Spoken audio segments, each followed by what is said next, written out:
قدرمنو دوستانو، نن بیا د مفتي صاحب یو عمل ستاسو حضور ته پیش کوو چې هغه وظیفه قرآني وظیفه ده.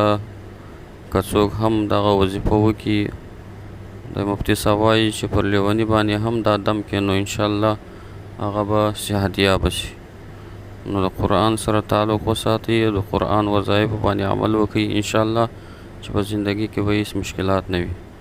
راځئ دغه وظیفه د مفتي صاحب د خولې نه واورو. بیګا مې په تفسیر شریف کې یو عمل وکړو چې ډېر مجرب عمل دی. عبدالله ابن مسعود رضی الله تعالی عنہ مبارک فرمایي وایي که څوک د سورة بقرې دغه آیاتونه په یو لیونی انسان باندې ووایي، الله تعالی به دغه لیونی انسان ته صحت ورکړي.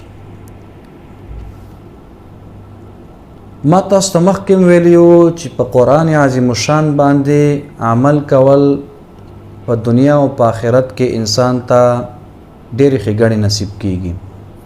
دا به څوک نه وایي چې د الله جل جلاله په دې عظیم کتاب کې صرف موږ ته د آخرت بیانونه کیږي د دنیا نه، هم د آخرت بیانونه پکېږي موږ او تاسو ته، هم د دنیا.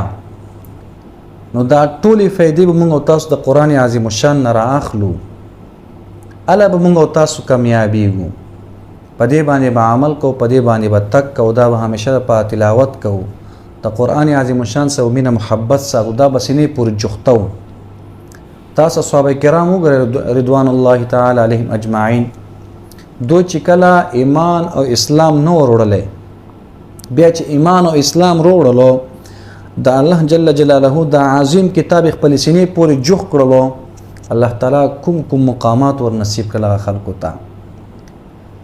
عبدالله ابن مسعود رضی الله تعالی عنہ مبارک فرمایي وایي څوک چې د سورة بقرې دغه 10 آیتونه ووایي، هر قسم بیمار چې وي، هر قسمه تکلیف وي ورته، هر قسمه مصیبت کې راګیر وي، دغه اولنی 4 آیتونه د الف لام میم نه واخله تر اولئک هم المفلحون تر دغه آیته پورې،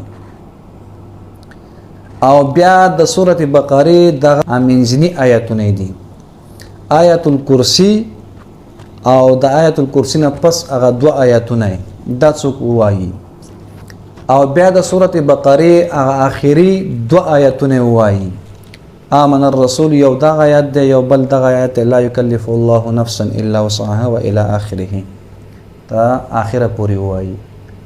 څوک چې هر قسمه بیمار وي مبارک فرمایي دا ور باندې وایي، الله تعالی به صحت کامله او عاجله ور نصیبوي.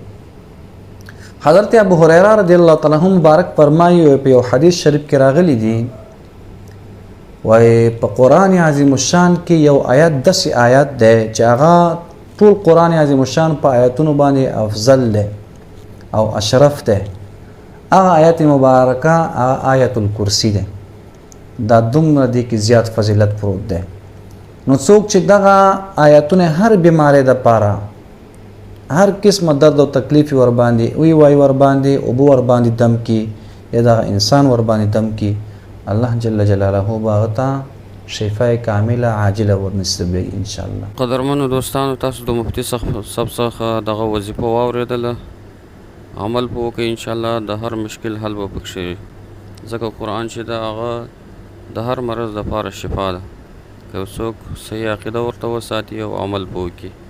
نو قدرمنو دوستانو، دا رقم وظایفو دپاره زموږ چینل سبسکرایب کړئ، وختاً په وختاً به دا وظایف ستاسو سره شریکوو انشاءالله چې دا هر مسلمان څه مشکل وي هغه پکښې حل کیږي.